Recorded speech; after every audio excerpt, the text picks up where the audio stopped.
All right, so ladies and gentlemen, today, as it says when you wrote down your agenda, we are subtracting fractions. We're going to subtract fractions using models. You'll find when you get on today's Google Classroom, you've got some Google slides that also explain how to subtract fractions. And you'll have to do some of the problems, and you can use the fraction pieces on Polypad, or there are some back there if you like to do the hands-on fractions.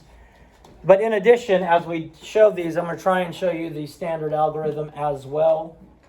So hopefully, well, most of you, if you've done your Khan Academy, know it. But we're going to start with 7/8 subtract 1/4. And much like addition, we're going to start with our 1 so that we can see if our answer is less than, greater than, or equal to 1. And we start with our 7/8. 3, 4, 5, 6, 7/8, and we're subtracting 1/4. So if we put that below. Okay, we start with our first number, 7/8, and we're subtracting what I have below here. And if you notice, this is the space that is the answer. That space right there, from the end of 1/4 all the way to the end of this last 1/8, is the space I want for my answer. And so I can take fraction pieces and I can fill this in. Or, since 1/4 equals 2/8, that tells me that 1, 2, 3, 4, 5/8 would be my answer. Okay, because these 5/8 go exactly from the end of this 1/4 all the way down to the end of the 8ths. Standard algorithm. Let's look at that very quickly. You know, I'm an old man, so this is the only way they taught us. We didn't play with fraction pieces and do this stuff. But as we introduce it nowadays to the younger generation of kids, we teach the models and the standard algorithm so that you can see why it works. Now, using the models makes real good sense. And once you know the models, it's going to help you. One of the lessons, or several of the lessons on the Khan Academy, are finding a common denominator. Finding a common denominator. The strategy for finding a common denominator is just take your two denominators and really make a multiplication chart of it until you find the first number that they have in common, which in this case is 8. That's going to be my common denominator, which means I want both of these fractions to be equivalent to what they are, but over 8 instead. Well, 7/8 is already over 8. I don't need to change that. But 1/4 equals what? 2/8. We just saw this in the picture. And what I do is this has to equal 8 because that's my common denominator. What would I multiply by 4 to get 8? 2. And since I want to multiply it by a fraction that equals 1, I also multiply the numerator. So then I get 7/8. I always go back and check the sign. Because sometimes, and I don't want you to tell him, but Mr. McMurdo sometimes will put adding and subtracting and they're mixed up, and then people are like, no, that's the answer, look. And then I'm like, it is the answer if you were doing that problem, but it's not the answer to this problem. Shh, don't tell me. So then it would equal 5/8.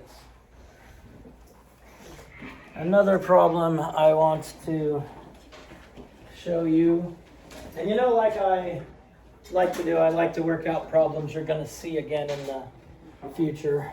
Yep. The soon future. The soon future. We're going to do 11/12 subtract 2/3.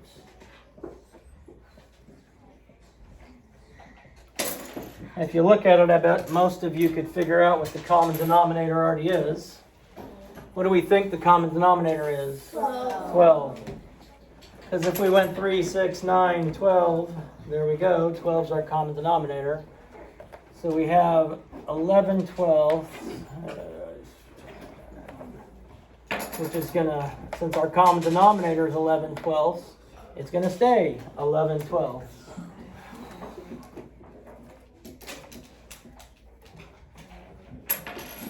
How did we know 12 was our common denominator? Somebody help me out with that. Anybody go? Because 4 times 3 equals 12, and the other fraction already has 12 in it, so that's the closest denominator. Yes, if we made a multiplication chart or looked at a multiplication chart, you went to the row that starts with 3 and the row that starts with 12, you'd go down, and this is actually called our least common denominator. So we know this is 11/12. We subtract 2/3.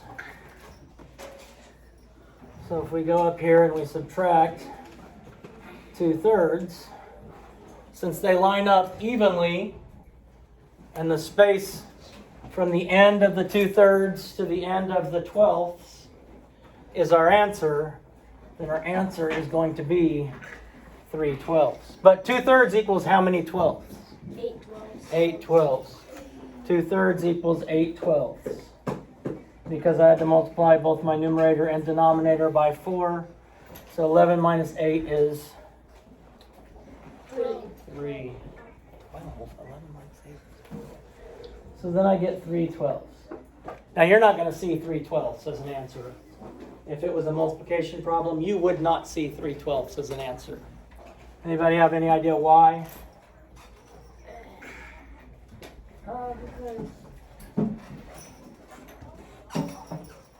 Remember when we talked about our answers are going to be looked for the fewest number of pieces?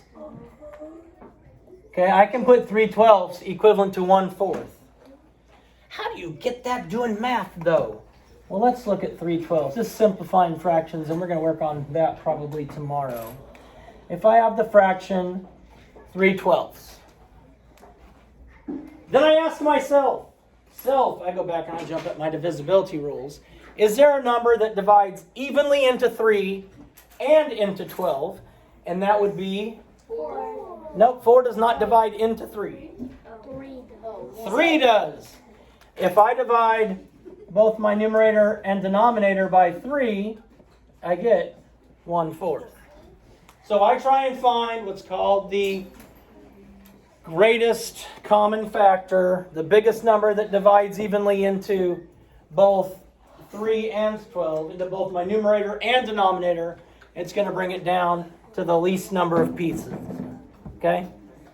Kind of go back to the divisibility rules and, I don't know, maybe try and think a little bit. I'm just saying. Now we have 1/2 minus 1/3. All of you right now are thinking, I know the common denominator. It is 6. 1/2 minus 1/3.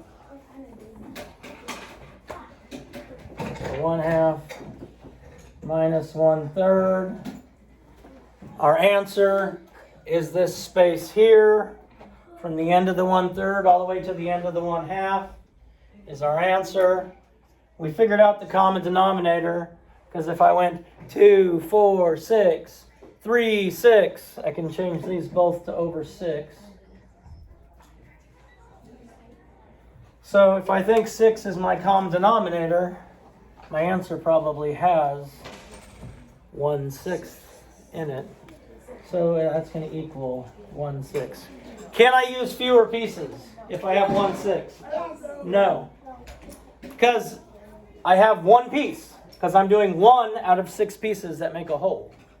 Anytime your numerator is a 1, you can't make it any smaller. So boom, shakalaka, peace out, God bless, love you, do some kind today, save the bees, please subscribe. I want to be rich.